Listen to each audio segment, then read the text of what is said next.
Culture Média.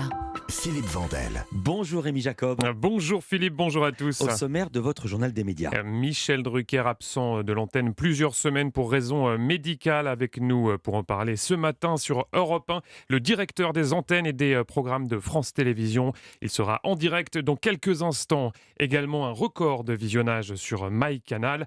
Et puis un sujet diffusé ce soir dans Envoyé spécial, c'est consacré aux écologistes radicaux. On entendra le journaliste qui a mené l'enquête. Mais d'abord, on commence par les audiences qu'ont regardé les Français hier soir. C'est France 2 qui est en première position avec L'Abîme, 4,3 millions de téléspectateurs, soit 19,6% du public pour cette nouvelle série policière portée par Sarah Mortensen et Gilles Almin. C'est un très bon démarrage. Derrière, on retrouve France 3 avec le match OM-PSG, 4 millions de téléspectateurs, soit 19,1% de part d'audience pour ce choc des huitièmes de finale de la Coupe de France remporté par l'OM. Enfin, TF1 clôture ce podium avec la série The Resident, 2,3 millions de téléspectateurs et 9,7% de part d'audience. Europe 1, le journal des médias. Et on démarre ce journal avec cette information. Michel Drucker va s'absenter de l'antenne plusieurs semaines pour des raisons médicales. Une information dévoilée par nos confrères du Parisien. L'animateur est hospitalisé jusqu'à la fin de la semaine pour une série d'examens. Il devra ensuite se reposer plusieurs semaines. Avec nous pour en parler ce matin sur Europe 1, le directeur des antennes et des programmes de France Télévisions, Stéphane Sidbon-Gomez. Bonjour Stéphane. Bonjour à tous. Bonjour. Bonjour et merci beaucoup d'être en direct ce matin dans Culture Média. Première question, forcément, vous qui êtes en contact régulier avec Michel Drucker, comment va-t-il ? Michel Drucker va très bien. Je l'ai encore eu hier après-midi. Il m'a demandé d'ailleurs de saluer tous les auditeurs d'Europe 1, sa radio historique. Il va bien. Il a été hospitalisé pour quelques examens, une visite de contrôle 2 ans après sa lourde opération. Et il va se reposer un petit peu, mais il est plutôt en forme après nos échanges hier. Est-ce que vous savez combien de semaines il sera absent de l'antenne ? On s'est mis d'accord qu'il puisse se reposer jusqu'à la fin des vacances de février. Donc jusque-là, il ne pourra pas faire son émission Vivement Dimanche sur France 3 tous les dimanches. Donc jusqu'à début mars. Et il est dans quel état d'esprit, Michel Drucker, aujourd'hui ? Alors d'abord, il regarde beaucoup la télé, il fait les meilleures analyses des audiences comme toujours et il est mobilisé, motivé et très serein. On va le prendre comme chroniqueur. Stéphane Sidbon-Gomez, pour terminer, une question très concrète que se posent les auditeurs, les téléspectateurs. En attendant le retour à l'antenne de Michel Drucker, que va-t-on voir sur France 3 le dimanche à 13h30 ? À 13h30 sur France 3 tous les dimanches, vous retrouverez Vivement Dimanche avec le meilleur de Vivement Dimanche qui va être diffusé en attendant le retour de Michel. Et j'en profite pour dire qu'on est très heureux de l'arrivée cette saison de Michel sur France 3 qui ne cesse de faire progresser cette case. Et oui, parce qu'auparavant, il était sur la 2. Merci beaucoup et merci pour ces nouvelles rassurantes, Stéphane Sidbon-Gomez. Merci d'être intervenu en direct sur Europe dans Culture Média. Et on souhaite évidemment un prompt rétablissement à Michel qui nous écoute certainement. Merci beaucoup.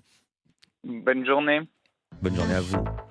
On enchaîne avec Twitter, censuré en Turquie. Le réseau social qui est désormais inaccessible chez les principaux fournisseurs de téléphonie mobile. Cela intervient dans un contexte de forte tension après le séisme qui a dévasté le pays sur les réseaux sociaux et notamment Twitter. De nombreuses critiques sont très vite apparues, des critiques qui concernent principalement le manque de moyens déployés sur les zones touchées. Évidemment, c'est l'État qui a coupé le réseau Twitter. Twitter qui est par ailleurs victime depuis quelques heures de nombreux bugs techniques, cette fois-ci un peu partout dans le monde.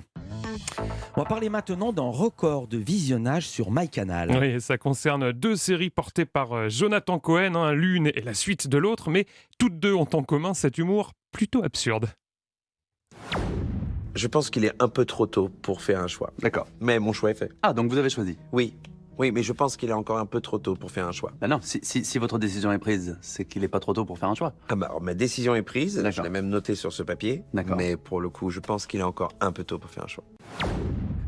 Je ris encore. Il était venu nous en parler, je me marre encore. Jonathan Cohen et Vincent De Dienne dans La Flamme, un extrait déjà culte. Et on a appris hier que la série ainsi que sa suite, baptisée Le Flambeau, avait explosé les compteurs sur MyCanal. Tenez-vous bien, 100 millions de visionnages cumulés pour ces 2 séries. Canal+, qui souligne qu'elles ont, je cite, particulièrement attiré un public jeune qui s'est emparé de leur univers. Et puis on reste justement dans l'univers des jeunes, comme vous dites, avec une étude consacrée aux influenceurs. Une étude réalisée par l'Institut Audemars Doxa avec notamment cette question: quel est l'influenceur le plus prescripteur en termes d'achat en ligne, hein? Vous le savez, les stars de YouTube et d'Instagram se servent de leur notoriété pour vendre des produits. Eh bien, selon cette étude, le plus prescripteur chez les 12-25 ans est, roulement de tambour, Squeezie, qui est donc l'influenceur le plus prescripteur, le YouTuber aux 17 millions de followers, hein, qui n'est pourtant pas celui qui fait le plus de placements de produits. Il s'en était d'ailleurs moqué de cette pratique, c'était en 2017 et c'était en chanson. Je fais des placements de produits, ouais, dès demain je roule sur l'or. Je fais des placements de produits parce que j'ai besoin de YouTube Money. Je fais des placements de produits, mais ça déçoit mes abonnés. Squeezie et sa chanson baptisée Placement de produits. À la deuxième place du podium, on retrouve McFly et Carlito. Suivent ensuite Michou, Lena Situation, l'atelier de Roxane et Inoxtag. Et on termine ce journal avec une enquête diffusée ce soir dans Envoyé spécial. Oui, le magazine de France 2 qui s'intéresse aux écolos radicaux. C'est comme ça qu'ils sont parfois appelés dans la presse. Ce sont ces activistes qui organisent des opérations coup de poing.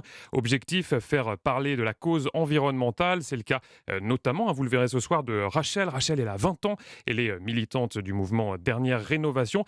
Et sa technique avec ses camarades, c'est de s'asseoir par terre sur la route pour bloquer les voitures. Face aux violences verbales et parfois physiques, Rachel et les autres militants font tout pour rester imperturbables. Levez-vous, je vais m'énerver. Levez-vous, je vais m'énerver.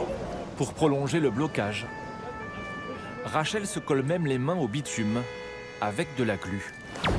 Ouais, des méthodes très radicales, vous l'avez entendu. Et ce qui est frappant, c'est le profil de ces militants. C'est ce que m'a expliqué Romain Boutilly, il est grand reporter à France 2. Et c'est lui qui a réalisé cette enquête.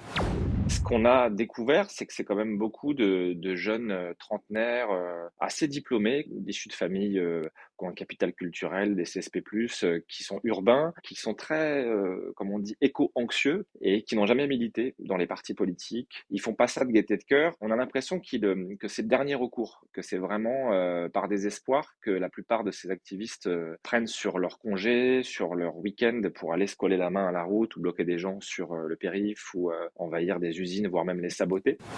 Romain Boutilly au micro d'Europe 1 Culture Média, et cette enquête est donc à découvrir ce soir dans Envoyé spécial. C'est en prime et c'est sur France 2. Merci beaucoup Rémi Jacob. À demain pour un nouveau journal des médias. À demain.